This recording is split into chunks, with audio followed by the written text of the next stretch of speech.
भगवान विष्णु मंगलम गरुड़ध्वज मंगलम पुंडरीकाक्षम मंगलाय तनोहरि। प्रिय श्रोतागणों, हम श्रीमद् भागवत कथा द्वितीय दिवस भाग 24 में आपको सुनाने जा रहे हैं कि भगवान कपिल देव से प्रश्न करते हुए माता देवहूति कहती हैं, प्रभु प्रकृति के कितने तत्व हैं और प्रकृति में रहते हुए प्राणी किस प्रकार से उनसे मुक्त हो सकता है। माता देवहूति के इस प्रकार प्रश्न पूछने पर कपिल भगवान कहते हैं, पंचभिर ब्रह्म चतुर्भिर दश विष तथा एतश्च चतुर्विंशतिकं गणं प्राधानिकं विदु। माताजी, पृथ्वी जल तेज वायु आकाश यह पंच महाभूत शब्द स्पर्श रूप रस गंध ये 5 तंत्र मात्राएं मन बुद्धि चित्त और अहंकार ये 4 अंतःकरण और 10 इंद्रियों से ये 24 प्रकृति के तत्व है। माताजी, जिस प्रकार जल में पड़ने वाले सूर्य के प्रतिबिंब पर जल की शीतलता चंचलता आदि गुणों का संबंध नहीं होता, उसी प्रकार प्रकृति के कार्य इस शरीर में रहने वाली आत्मा भी प्राकृतिक सुख दुख आदि धर्मों से लिप्त नहीं होती। परंतु जब यही आत्मा प्राकृतिक गुणों से अपना संबंध स्थापित कर लेती है और मैं करता हूँ, मैं भोगता हूँ, इस प्रकार मानने लगती है, तो फिर संसार में उत्तम मध्यम और नीच योनियों में घूमती रहती है।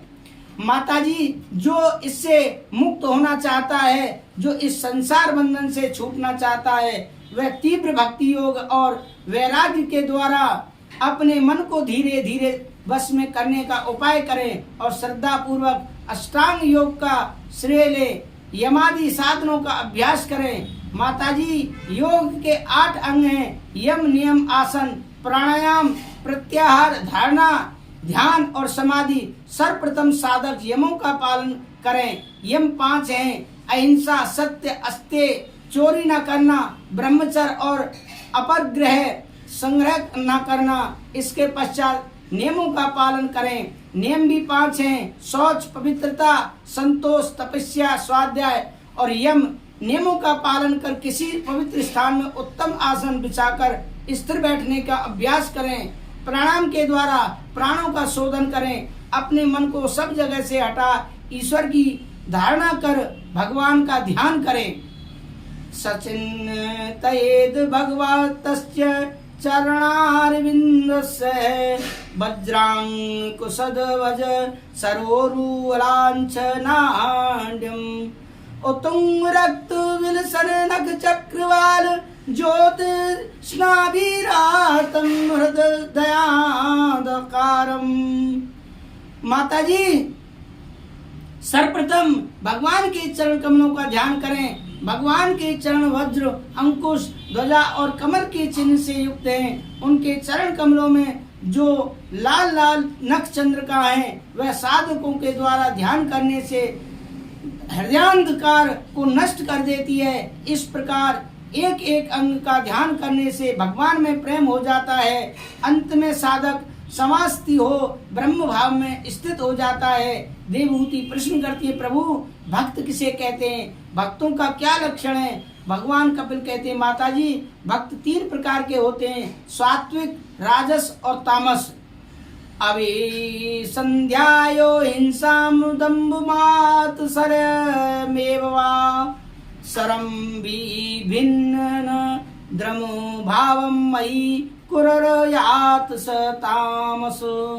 जो पुरुष हिंसा दम और मात्सर्य भाव रखकर मेरी भक्ति करता है, वह तामस भक्त है। जो यश और ऐश्वर्य की प्राप्ति के लिए भजन करता है, वह राजस भक्त है। और जो पापों को नाश के लिए पूजन भजन करना कर्तव्य है, इस दृष्टि से मेरा भजन करते हैं, वह सात्विक भक्त हैं। माताजी, इसके अलावा मेरा एक और भक्त वह निर्गुण भक्त है।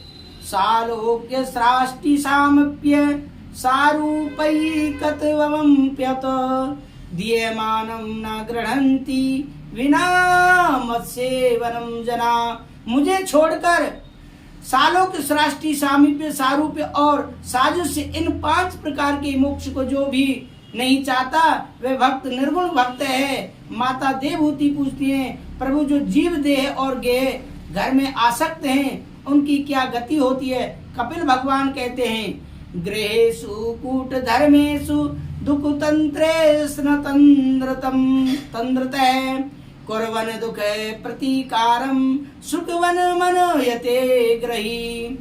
माता जी, देह और गेह में आसक्त पुरुष जब कभी भी जिस किसी प्रकार का दुख का प्रतिकार करने में सफल हो जाता है तो उसे ही सुख मान बैठता है। वह अनेकों प्रकार की हिंसा आदि क्रूर कर्मों से धन एकत्रित कर अपने शरीर का पालन पोषण करता है और जब वह परिवार का पालन पोषण करने में असमर्थ हो जाता है तो परिवारी जन उसका आदर नहीं करते। जब बुढ़ापा आ जाता है, शरीर में झुर्रियां पड़ जाती हैं, अनेकों प्रकार के रोगों से ग्रस्त हो जाता है, जठराग्नि मंद हो जाती है, शरीर काम नहीं करता है, कफ के कारण नाड़ियां रुक जाती हैं, कंठ घुघराने लगता है, मृत्यु का समय निकट आने पर परिवारी जन घेर कर खड़े हो जाते हैं। उनके बोलने पर भी यह कुछ नहीं बोलता। इस समय यम के 2 भयंकर दूत प्रकट हो जाते हैं जिन्हें देखकर भय के कारण इसका मलमूत्र छूट जाता है और प्राणांत हो जाता है। उस समय पेट पकड़कर माता रोवे, पेट पकड़कर माता रोवे, बाह पकड़कर भाई और लपट झपट कर त्रिया रोवे, हंस अकेला जाई। जब लग जीवे माता रोवे, बहन रोवे 6 मास, 13 दिन तक त्रिया रोवे, फिर करे घर वास। 4 गजी चर गजी मंगाया, चढ़ा काट की घोड़ी, चारों कोन आग लगा दियो, फूक दियो जस होरी। जिस शरीर को इतना सजाया धजाया, अनेकों क्रीम इत्यादि का प्रयोग किया, उस शरीर की क्या गति होती है? हांड जले जस लाकड़ी, केस जले जस घास, सोने जैसी काया जल गई, को न आयो पास। कहते कबीर सुनो भाई साधो, छोड़ो जग की आस।